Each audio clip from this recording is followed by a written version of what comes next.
Hi guys, my name is Steve B. Coming to you today on this August 6th, 2025. The one and only ever. We're participating in a once in a lifetime thing today. I hope you guys are well. I'm doing well. I'm in the shade right now. It's very comfortable. Kind of hot in the sun, but very comfortable in the shade. And I'm here to talk about today, I want to talk a little bit about the importance of going to meetings. Going to meetings is very important, and when I first came in, I had no idea because it kind of happened to me, just I don't know. I think God picked up the reins and said, "Yeah, let this guy get it. He needs it." And little at a time, I've been getting it, But when I first started coming to meetings, I I got used to being around people and used to, it's like I like to look at it like the meetings are like group therapy, you know, and taking what you need and leave the rest. As for me, when I first started coming, I had to take everything because I was I don't know, a little flaky. I was a little out there, I'm here to tell you that I've been going to meetings for going on 33 years. I'll tell you exactly. Let's see. It'll be 33 years in January, and now is August, so 32 years and 8 months. You know, and loving it, still loving it. They got me. Alcohol had me at first, and today I'm here to tell you that the meetings and the program has me. And I've been doing this just for, like I said, going on 33 years. It's a fantastic way of life, and a little bit at a time, it starts getting you. If you're, I don't know, I've seen it not get some people, but you come and want it. A part of me is like, I wanted it with every ounce of my being, and I want it as much today as I wanted it 33 years ago. Um, I want to be sober. A sober life is a fantastic life. And I'm here to tell you that. I'm living proof that it works. It works. Before I came in here, I couldn't get it. I couldn't get it. I didn't want to get it. I wanted to drink. I wanted the escape, and you know, I'm I'm uh, I'm doing it a day at a time here, and I want to take you guys along on a journey. The journey is fantastic. It's the greatest journey I could ever imagine, and I'm not dead yet, so there's more to come, and I got to keep coming to find out what that more is. If I stop coming, I'm never going to find out. But I am here to tell you that you can have it too. And that's the only reason I tell you about my story, because if I do it, you can do it. And that's a guarantee. That's a guarantee, guys. You know, um, it's wonderful. Everything starts getting fixed. I heard someone describe it like a country song in reverse. In a country song, you lose this, you lose that, you lose that, you lose that, you lose that. Well, you come to recovery, and you get things back one thing at a time. And it's a way. I'm telling you, it's the best way of life for me. I definitely couldn't do it without recovery. I couldn't do it without the people, and recovery is not only the steps and the meetings, but it's the people. And I have for my whole life before I came in, and I could barely think of my life before I came in. But before I came in, I was hurting unit. I I I didn't know what the heck I was doing on this planet. And today I have a purpose. I'm here to help other people, in some way, shape, or form. And you guys will see what I'm talking about if you do the same thing. You come in here and you want this thing with every ounce of your being. You'll find out that the recovery is about helping other people too. And in helping other people, you're helping yourself.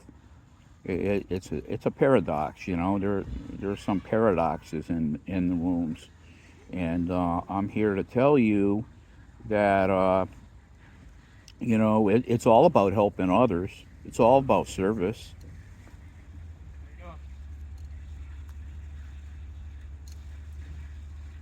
It's all about service, and I'm here to serve today.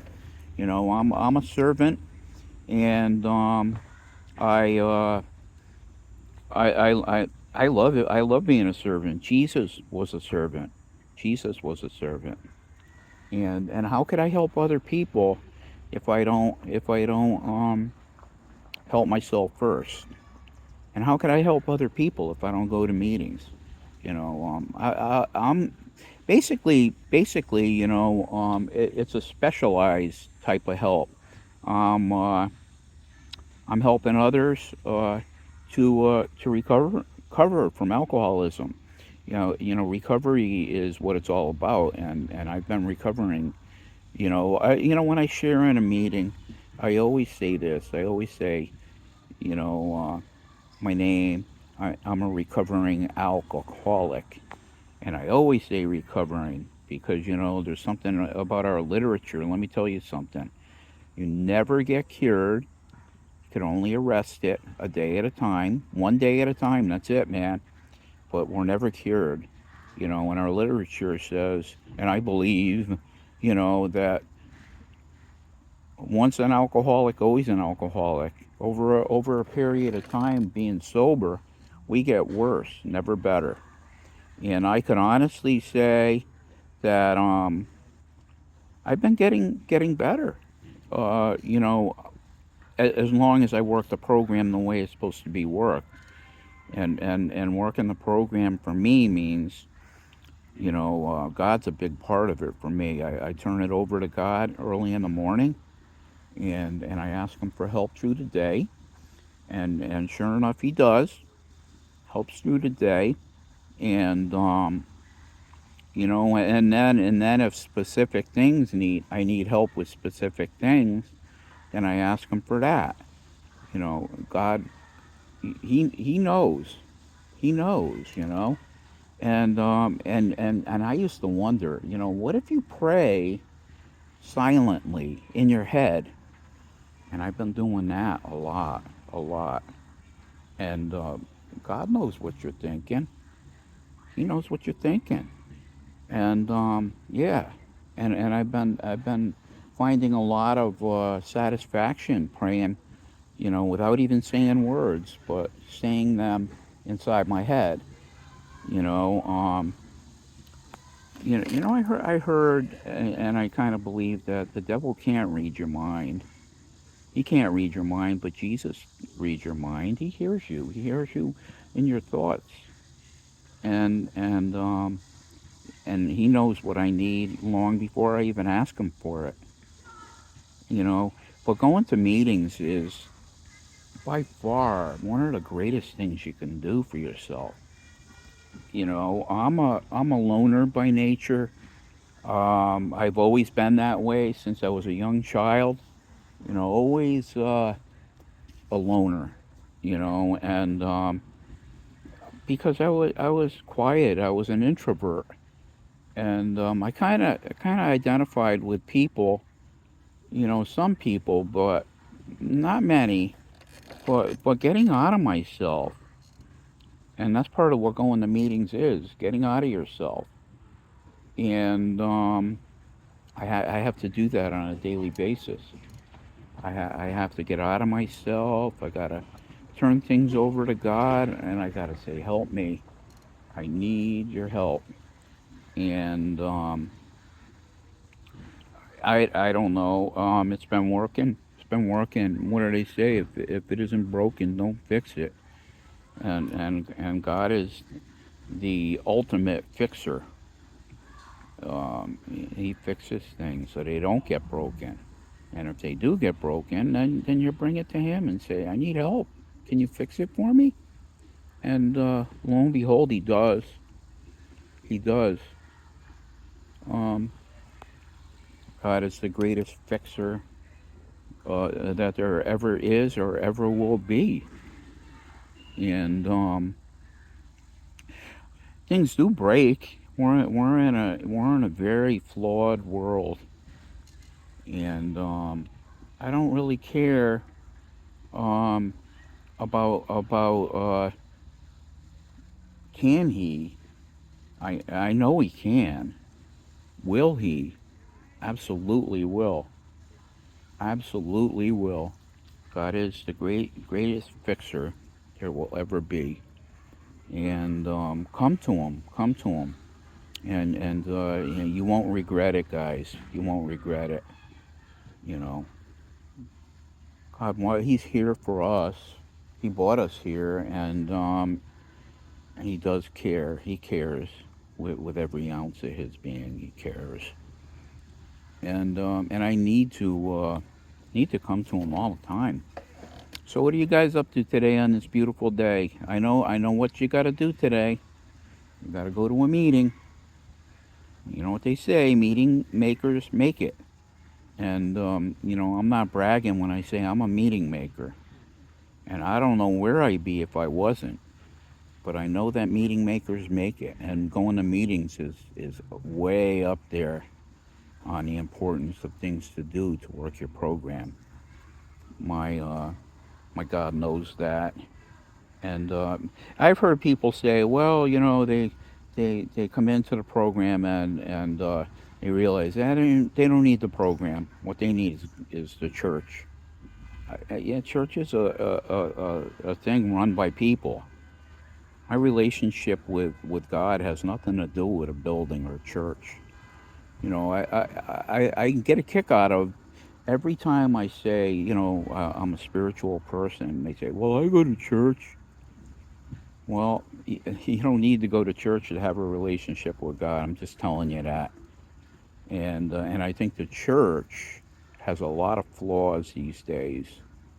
And I'm not trying to dissuade you from going. If it helps you, then fantastic. I did for a number of years, and we used to go to this particular church on Saturday nights, and after the church, they had dinner, and it was kind of better than the church service.